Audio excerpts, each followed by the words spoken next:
오늘 저희들 함께 보실 하나님 말씀은 민수기 11장 10절에서 17절입니다. 민수기 11장 10절에서 17절 제가 봉독해 읽겠습니다.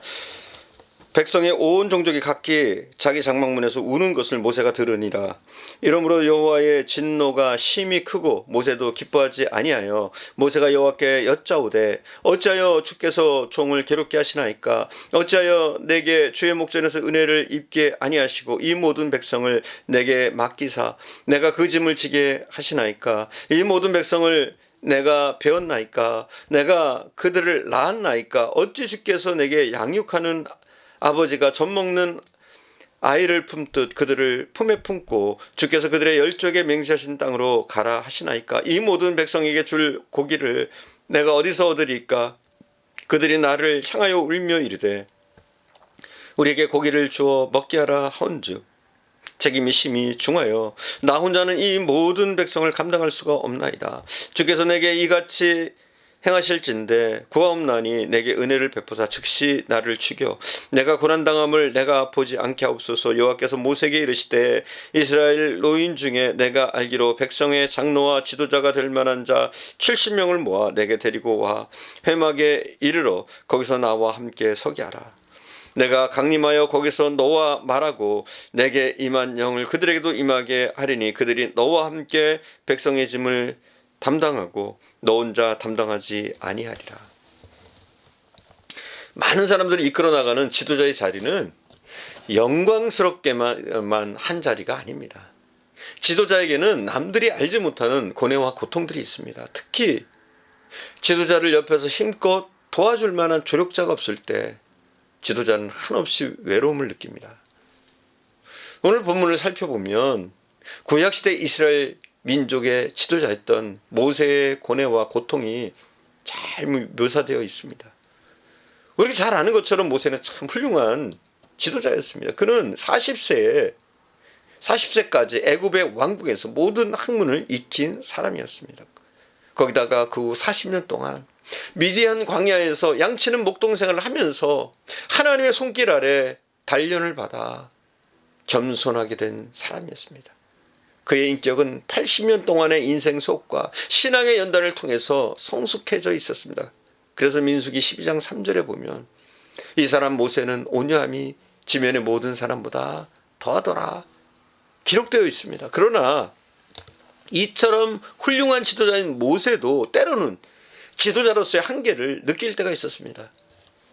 모세는 애굽 땅에서 종살이를 하고 있던 이스라엘 민족을 해방시킨 하나님의 종이었습니다. 그러나 애굽에서 나온 후 가나안 땅으로 가고 있던 이스라엘 백성들은 너무나도 자주 불평과 원망을 하면서 지도자인 모세에게 대들기도 했습니다.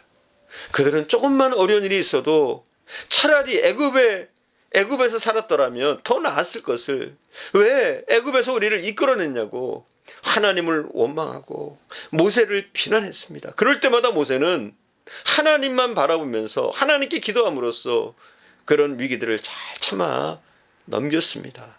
그러나 오늘 본문에 보면 그런 모세에게도 마침내 인내의 한계가 온 것을 볼 수가 있습니다. 오늘 본문 앞부분에 보면 이스라엘 백성들은 고기가 먹고 싶다고 투정을 부리고 있습니다.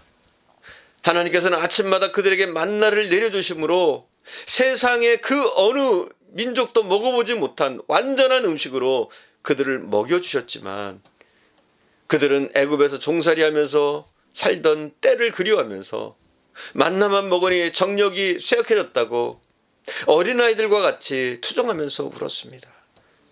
그러자 모세는 마침내 인내의 한계가 와서 그 자신이 마치 하나님께 항의하듯 하나님께 호소를 합니다. 11절에서 15절 제가 다시 봉독하겠습니다. 모세가 여호와께 여짜오되 어찌하여 주께서 종을 괴롭게 하시나이까? 어찌하여 내게 주의 목전에서 은혜를 입게 아니하시고 이 모든 백성을 내게 맡기사 내가 그 짐을 지게 하시나이까? 이 모든 백성을 내가 배웠나이까? 내가 그들을 낳았나이까?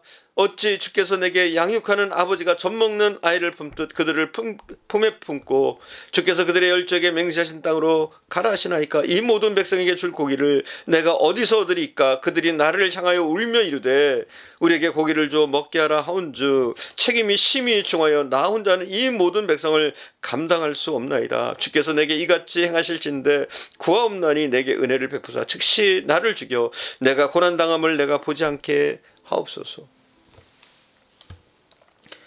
나 혼자서는 이 백성을 이끌 수가 없고 그들의 요구를 들어줄 수도 없으니 차라리 지금이라도 나를 죽여달라고 하나님께 모세는 호소합니다. 그때 하나님께서는 이런 모세의 탄식과 호소를 들으시고 모세를 도와서 백성을 이끌어 나갈 수 있는 그런 조력자들을 세워주십니다.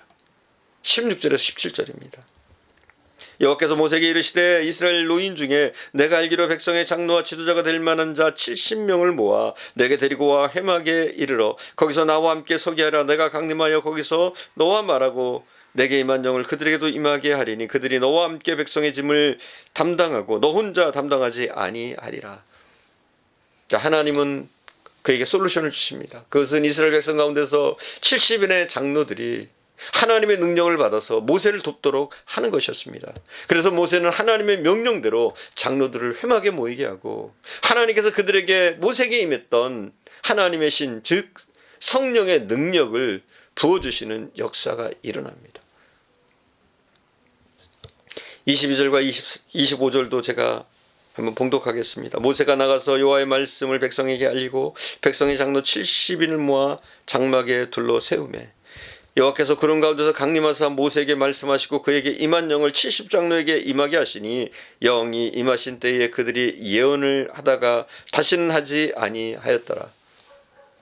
그런데 문제는 택감받은 장로들이 모두 성령의 충만함을 받아 예언을 하고 있을 때 회막에 나오지 않고 있었던 엘닷과 메다라는 이 두 장로에게도 동일하게 하나님의 신이 임합니다.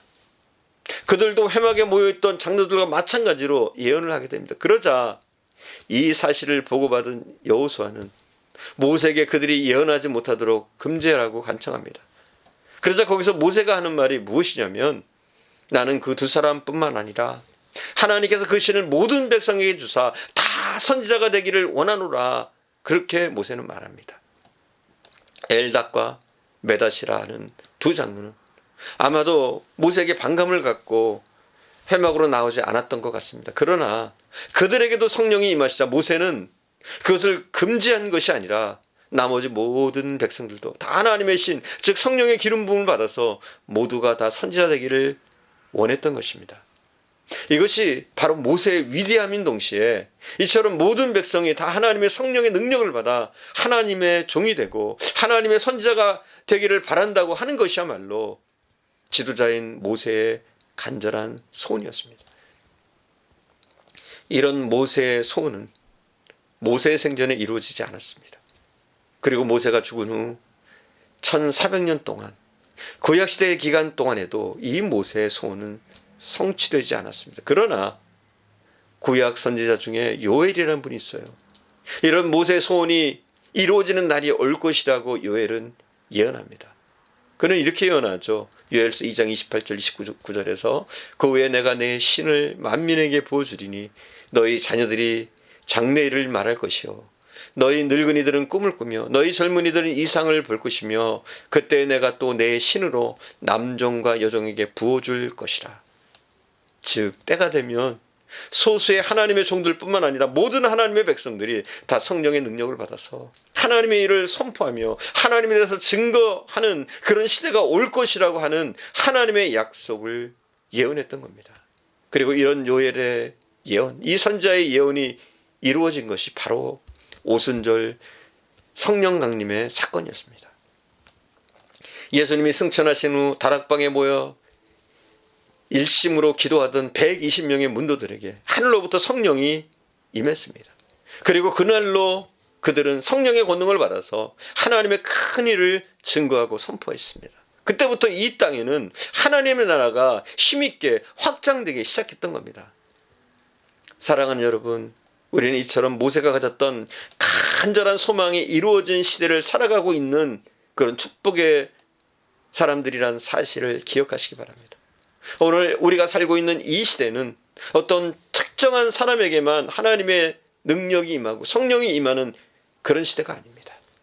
예수 믿는 모든 사람, 예수 그리스도를 구주로 고백하는 모든 사람에게 성령이 임하시고 성령의 능력이 임하는 그런 시대에 살고 있습니다. 교회에 속한 모든 성도들은 다 성령의 능력을 받아서 예루살렘과 유다와 사마리아와 땅끝까지 복음을 전하는 복음 전도자가, 선지자가 다 되어줘야 될 줄 믿습니다. 사랑하는 여러분, 잊지 마십시오.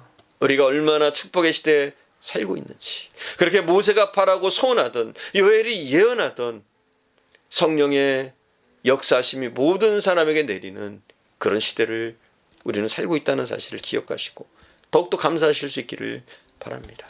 기도하겠습니다. 사랑하는 주님, 우리에게 한량없는 은혜를 베풀어 주시고 특별히 성령을 우리에게 부어주심을 감사합니다. 모세가 그렇게 바라고 소망했던 그 성령을, 요엘이 예언했던 그 성령을 만민에게 부어주시고 우리가 예수 그리스도를 구주로 고백할 때 우리에게 임하게 하심을 감사드립니다. 우리가 이 땅을 살아갈 때 더욱더 성령의 능력 가운데 살게 하시고 성령으로 충만해져서 이 땅을 온전히 이끌어 나가는 믿음의 사람들이 다 되어지게 하옵소서. 오늘도 함께 하신 주님께 감사드리며 우리 구주 예수님의 이름으로 기도드립니다. 아멘.